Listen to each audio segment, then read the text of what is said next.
Hello everyone, welcome to YouTube channel unstoppable engineers. तो हम यहाँ पे जेके एसएसबी जेई की बात करें या फिर एसएससी जेई की बात कर लो। यहाँ पर हम सीरीज़ स्टार्ट कर चुके थे फ्लूइड मैकेनिक्स के इंपॉर्टेंट क्वेश्चंस। पार्ट 1 में हमने 40 तक क्वेश्चन डिस्कस कर लिए थे। आज हम क्वेश्चन नंबर 41 से आगे की तरफ बढ़ेंगे। यहाँ पर हम बात करते हैं आज के फर्स्ट क्वेश्चन की बात करेंगे, आपके सामने स्क्रीन में रहेगा। यहाँ पर कहा गया है the intensity of pressure at any point. देखो ये बिल्कुल बेसिक से क्वेश्चन रहते हैं, डिफिकल्ट क्वेश्चन बिल्कुल इसमें कुछ भी नहीं रहने वाला है। बस आप ये कंसेप्ट क्लियर होंगे बेसिक तो आप आराम से बता दोगे। The intensity of pressure at any point in a liquid is, अगर हम बात करें प्रेशर की इंटेंसिटी जो है वो लिक्विड में क्या रहती है, एरिया ऑफ वेसल के डायरेक्टली प्रोपोर्शनल रहती है या फिर डेप्थ ऑफ लिक्विड के प्रोपोर्शनल रहती है। तो देखो प्रेशर का फॉर्मूला हम पढ़ते हैं ना, रो जी एच, तो मतलब क्या हुआ, ये डायरेक्टली किस पे डिपेंड कर रही है, हाइट पे यानी कि डेप्थ पे डिपेंड कर रही है। इसका मतलब ऑप्शन नंबर भी यहाँ पे करेक्ट आंसर हो जाएगा। आगे चलते हैं क्वेश्चन नंबर 42 की बात कर लेते हैं। The pressure intensity at a point at any point in liquid is, pressure intensity का फार्मूला पूछा हुआ है। अभी मैंने आपको बताया फार्मूला क्या होता है प्रेशर इंटेंसिटी का, रो जी एच। अब ऐसे यहाँ पे कहीं देखने को मिल नहीं रहा, बट रो जी को हम डब्ल्यू भी कहते हैं ना, स्पेसिफिक डेंसिटी की जब हम बात स्पेसिफिक वेट की जब हम बात करते हैं, इसी तरह डब्ल्यू भी लिख सकते हैं और एच को एज इट इज़ लिख देते हैं। डब्ल्यू एच आपको ऑप्शन नंबर बी में देखने को मिल रहा है, वो करेक्ट हो जाएगा।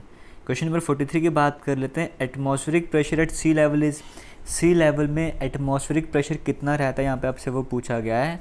तो 101.3 किलो न्यूटन पर मीटर स्क्वायर या फिर किलो पास्कल बोलो, ये भी रहता है। 10.3 मीटर ऑफ वाटर भी रहता है। 760 एम ऑफ मर्करी भी रहता है। इसका मतलब option number D all of this correct हो जाएगा। एटमॉस्फेरिक प्रेशर की वैल्यूज़ सी लेवल पे तीनों की तीनों रहती हैं। आगे चलते हैं, एब्सोल्यूट प्रेशर किसके बराबर होता है।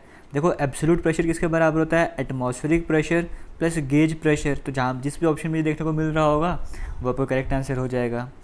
The pressure less than atmospheric pressure is known as, वो प्रेशर जो एटमॉस्फेरिक प्रेशर से कम होता है उसे हम क्या कहते हैं। अगर मान के चल लो कि ये एटमॉस्फेरिक प्रेशर वाली लाइन थी, इससे जो कम जो भी प्रेशर होगा उस प्रेशर को हम क्या कहते हैं, उसको हम सक्शन प्रेशर बोलते हैं, वैक्यूम भी बोलते हैं, नेगेटिव गेज भी बोलते हैं। इसका मतलब यहाँ पर भी ऑप्शन नंबर डी करेक्ट हो जाएगा, सभी के सभी करेक्ट आंसर हो जाएंगे। आगे चलते हैं, the pressure of liquid measured with the help of A piezometer tube is, pressure liquid का जिसको हम पीजोमीटर ट्यूब की हेल्प से मेजर करते हैं वो कौन सा प्रेशर होता है। जो प्रेशर नॉर्मल मेजर करते हैं वो कौन सा प्रेशर मेजर करते हैं, वो हम गेज प्रेशर मेजर करते हैं। तो गेज प्रेशर जहाँ पर भी होगा वो करेक्ट आंसर हो जाएगा। आगे चलते हैं, क्वेश्चन नंबर 47 की न्यूमेरिकल प्रॉब्लम आपके सामने। कहा गया pressure at a point in water column, pressure आपको दिया हुआ 3.924 न्यूटन पर सेंटीमीटर स्क्वायर। आपको हाइट बतानी है वाटर की कितनी हो जाएगी। प्रेशर का फार्मूला आपको पता है क्या होता है, रो इंटू जी इंटू एच। आपको हाइट बतानी है ना, प्रेशर आपको दिया हुआ 3.924 न्यूटन पर सेंटीमीटर स्क्वायर दिया हुआ ना, इसको मीटर स्क्वायर में कन्वर्ट करने के लिए क्या करोगे, 10 की पावर 4 से मल्टीप्लाई कर दोगे। Equals to rho, water density कितनी होती है, 1000 होती है।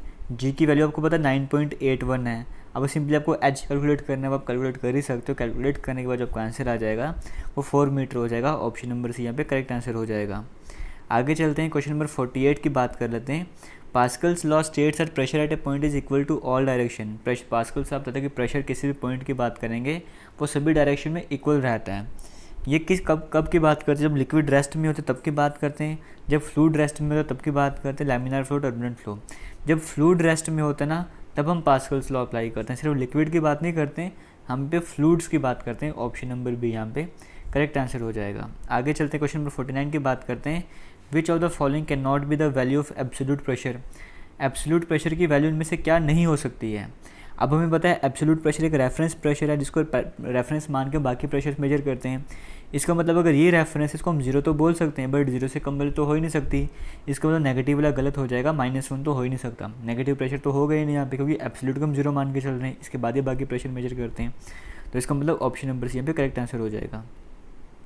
Piezometer is use to measure the pressure of, piezometer की हेल्प से हम किसका प्रेशर मेजर करते हैं, लिक्विड्स का करते हैं। Option number B correct answer हो जाएगा। Hydrostatic pressure force always acts at, hydrostatic जो प्रेशर फोर्स लगती है वो हमेशा कहाँ पर लगती है, वो हमेशा सेंटर ऑफ प्रेशर पे लगती है। जो हाइड्रोस्टैटिक प्रेशर फोर्स लगती है वो हमेशा सेंटर ऑफ प्रेशर पे लगती है। अब यहाँ सबसे पूछा गया depth of centre of pressure of vertical immerse surface, simple formula पूछा हुआ तो आपको पता होगा यहाँ पे सिंपल फार्मूला, ये वाला फार्मूला रहता है, ये डिस्कस करना ज़रूरी नहीं है। The upward force exerted by a liquid on a body when the body is immerse in liquid is known as, किसी बॉडी में अगर किसी बॉडी को आपने डाल दिया वाटर वगैरह में, ठीक है, तो यहाँ पे जो बॉडी द अपवर्ड फोर्स, उस पर अपवर्ड फोर्स आपने क्या किया, बकेट मान के चलो इसमें कोई अपने बॉडी वगैरह सबमिट कर डाल दी, यहाँ पे बॉडी वगैरह इमर्स कर दी, इसमें कोई ना कोई अपवर्ड फोर्स लगेगी। उस अपवर्ड फोर्स को क्या कहा जाता है, आपसे सिंपली वो पूछा गया है। उस अपवर्ड फोर्स को बायंट फोर्स कहा जाता है या फोर्स ऑफ बायंसी बोलो, जो मर्जी बोलो, वो करेक्ट आंसर हो जाएगा। आगे चलते हैं। The point through which force of buoyancy is pose to act, वो पॉइंट जहाँ पे हम मानते हैं कि बायंट फोर्स जो एक्ट कर रही है, उस पॉइंट को हम क्या कहते हैं, उस पॉइंट को हम कहते हैं सेंटर ऑफ बायंसी। ये करेक्ट आंसर हो जाएगा।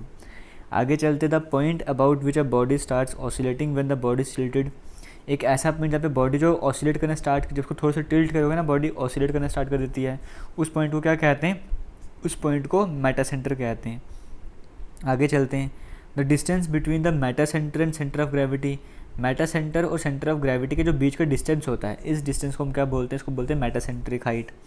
अब यहाँ पे ये बड़ी इंपॉर्टेंट क्वेश्चन है, ये IAS के एग्जाम में बड़े बड़ा क्वेश्चन आया हुआ ये वाला।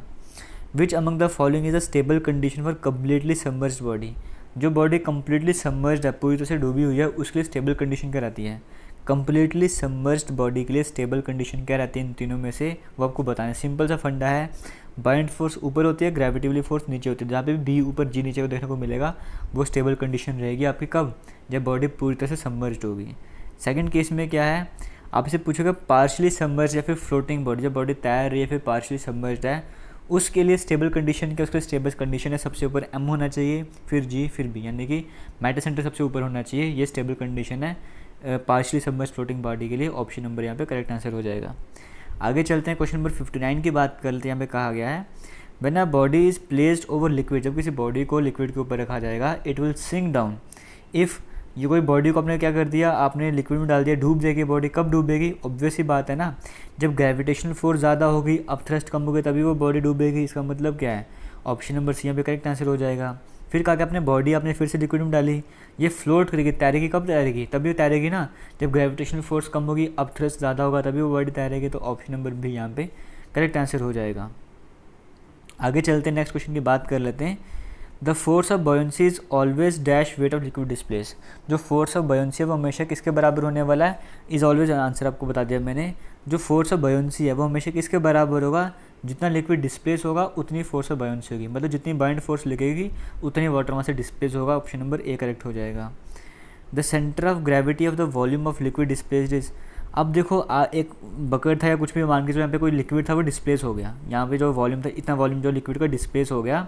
अब यहाँ पे जो सेंटर ऑफ इसका जो सेंटर ऑफ ग्रेविटी होगा उसको हम क्या बोलेंगे, जो डिस्प्लेस्ड लिक्विड होता है उसके सेंटर ऑफ ग्रेविटी को क्या कहा जाता है, उसके सेंटर ऑफ ग्रेविटी को सेंटर ऑफ बॉयंसी कहा जाता है। ऑप्शन नंबर B यहाँ पे करेक्ट आंसर हो जाएगा। इससे पहले वाली वीडियो आप देखना चाहते हो, आप अनस्टॉपेबल इंजीनियर्स हमारा यूट्यूब चैनल है, वहाँ पे जाकर विजिट कर सकते हो, इससे पहले वाली वीडियो भी देख सकते हो।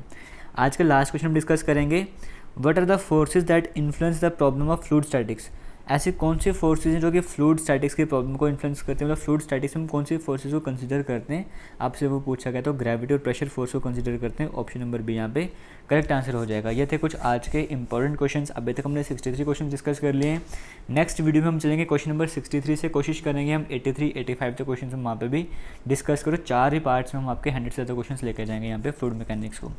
तो हो सकता है फ्लूइड मैकेनिक्स जितने भी क्वेश्चन है, मशीन्स की बात नहीं कर रहा हूँ, सिर्फ मैकेनिक्स की बात कर रहा हूँ, या मशीन्स को भी कंबाइन करो, हम ट्राई करेंगे जो JKSSB का सिलेबस है उसके अकॉर्डिंग 7 से 8 वीडियोज़ में आपका कंप्लीट हो जाए। बाकी थैंक यू, जय हिंद।